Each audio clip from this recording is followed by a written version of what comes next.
All right, so I'm sure a lot of y'all see the title of this video and go, is this dude stupid? Because obviously, let's just start the video by prefacing. The answer to the question in the title is no. We should not be panicking or super duper concerned about the Cleveland Cavaliers. They are 17-3, playing, for the most part, amazing basketball. But they did just lose back-to-back games to a pretty mediocre Atlanta Hawks team who admittedly played very well in both those games. Trae Young had a 22-assist masterpiece in the first one, and really a good, well-rounded effort here in this game today as I record this video.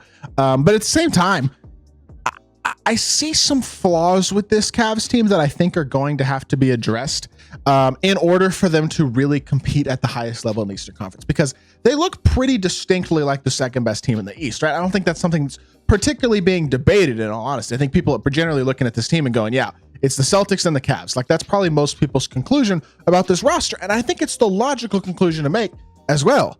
The main question, though, is can they truly compete with the C's? And honestly, I'm not certain that I have a confident answer to that question yet. I'd like to say yes, but these last few games have given me some concerns that make me go, I don't know. I mean, the idea obviously for this team going into the season wasn't probably to win an NBA title. I mean, maybe in Cleveland it was, but for us as the outside fan, I don't think that was the goal that we attributed to the Cavs.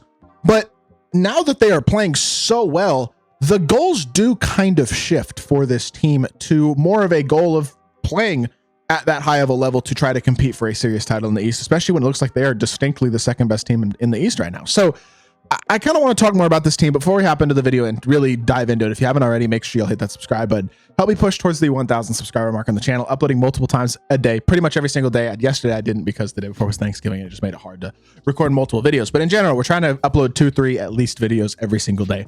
Really appreciate it if y'all do subscribe. Without further ado, so first things first, let's just talk about the box score of this game. Obviously, back-to-back games where the Cavs did not shoot very well, 29% from three for a team that was leading the league in field goal percentage, three-point percentage, a variety of different offensive metrics. As of late, these last couple games have not shot the ball particularly well. I mean, Donovan Mitchell straight up shot a tour date. He shot May 23rd. Out here, 5 of 23, 2 of 10 from three. Still at 11 rebounds, 6 assists, managed to impact the game positively in some ways, but that type of shooting is going to be a killer when that comes from your best player. My biggest concern, in all honesty, with this team, though, is not their four main guys. It's Darius Garland, Donovan Mitchell, Jared Allen, Evan Mobley. I love those dudes. I think Evan Mobley especially has taken a big step this year. I think Jared Allen's one of the more underrated bigs in basketball. I think Darius Garland played really well today and has played really well this season. And I think Donovan Mitchell is one of the very best shooting guards in basketball. The biggest concern for me with this team is the others and what they get out of the others. And look, I think Ty Jerome might legitimately be the leading candidate for MVP this year to this point, right?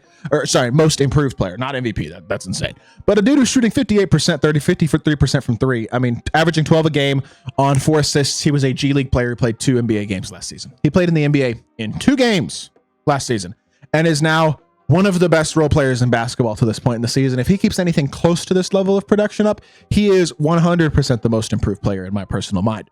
But you're going to need depth to be able to compete, even in the Eastern Conference, especially if you want to compete with the Celtics. That's the most important thing. If you want to compete with the Celtics especially, you're going to need depth. And I do kind of worry about the depth of this team. I mean, Isaac Okoro started the season shooting really well, but today was one of those 0 for 5, 0 for 2 from 3, can't throw a rock in the ocean type of games. And he shot the 3 ball ridiculously well this season on like 2.5 attempts a game. I have a hard time believing that's sustainable. He's never been a particularly great 3-point shooter. I'm worried that that's going to regress to the mean. Guys like George Niang and Sam Merrill, guys who they are legitimately very reliant on off their bench, and both of whom, in theory, very good shooters. In practice, especially recently, not quite so much. I mean, George Niang has just not shot the 3 ball well enough this season to justify his relative lack of athleticism and lack of elite level defense. He's a pretty intense guy.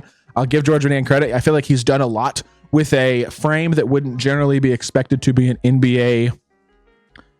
It's just not the typical body that you expect from an NBA wing, I guess. And that's not attacking George Niang at all. But with that being the case, I do kind of wonder that if he's not shooting the 3 ball well, I'm not sure how much positive value he is providing on the court. Dean Wade is hurt. He should be back, I would think. I don't know exactly when, but somewhat relatively soon. Ankle injury. Karis LeVert. Did Karis LeVert even play? Karis LeVert did play. Karis LeVert's also been really good to start the season. Has cooled off a bit recently, but still ridiculous efficiency. 53%, 46% from three is still phenomenal. It's not quite where it was to start the year, but it's still unbelievably good. I just worry that the efficiency of these role players who are playing so well, guys like Isaac Okoro, Karis LeVert, Ty Jerome, may not be particularly sustainable. And the league leading field goal percentage, league leading 3-point percentage, all that type of stuff. I mean, they're as a team shooting 50, 40, 51, 41, almost 79 from the free throw line. Like, that is realistically a bit unsustainable, I have to think. And I do worry that with that being the case, that is going to start to hurt this team. I feel like they really could use Max Strus back. Like, as much as those other guys are pretty good players, I think Max Strus will be a really solid depth piece who, number one, kind of been there, done that with the Heat. But number two, I think might be a bit more well-rounded of a player than Okoro, Niang, Sam Merrill, guys like that. And again, they're going to have to be reliant on those types of guys off the bench. And that's a little bit concerning to me. They also don't really have a true bench big that I think you can trust. And that's another real concern is you get one injury to Jared Allen and Evan Mobley or Evan Mobley, and all of a sudden it's like, oh, this big man depth is really sketchy. Because I like the fact that they pretty much have one of Mobley or Jared Allen on the court at all times. And I mean at all times. They stagger their minutes really well. And I think it's something Kenny Atkinson has done a really good job of this season. But one injury, and all of a sudden your big man depth is in serious question. They have a lot of guards and a lot of like mediocre but not great wings. So they're going to need Ty Jerome to continue to play at this really incredible level. They're going to need the same to be said to a certain extent for guys like Karis LeVert and Isaac Okoro. And I think they're going to need health from a guy like Max Strus as well. He's going to be a pretty impactful piece on this roster. Has not played a single minute this season yet. I am not panicking whatsoever about the Cleveland Cavaliers. But I'd be lying if I said I wasn't a little bit concerned. I think defensively, they're good, but not amazing. I think they've got really good defensive bigs, a couple of solid defensive wings, and a couple of less than solid defensive wings. And honestly, their guard defenders aren't great. I mean, D-Mitch is okay as a guard defender, but he's undersized at the 2, which is positionally size-wise where he is. I'm a little concerned that if the offensive numbers prove to be unsustainable, which realistically they will be, that this team's going to, I'm not going to say they're going to fall off. But look, they're pretty much at this point locked into a top 2 or 3 seed in the East, I would think. I mean, maybe if things go really poorly, they fall down to the 4 seed. But 17-3 is the type of start that puts you in an incredible situation. What was originally 17-1 though, and so I'm a little worried that things are going to get slightly worse for the Cavs as the season progresses. This could be one of those seasons that maybe we look back on in the past and we go, or in the future, I should say, and go, wow, remember when the Cavs won 17 in a row and then lost in the first round of the playoffs? Like, that would be a rough way for the season to go for the Cavs. And look, they're in the East. Things pretty much set up well for them for the most part, but they've got some big tests coming up. Games against teams like Boston and Denver will be another really good test to see where this team stacks up with the best players and the best teams in the association. And I think they're going to have to start to find a way to win some of these games. You definitely don't want to be losing back-to-back games to the Hawks. I mean, I know the Hawks played well, but that's the type of team you could face in the first round of the playoffs. You don't want to. That's not a situation you want to be in. You know what I'm saying?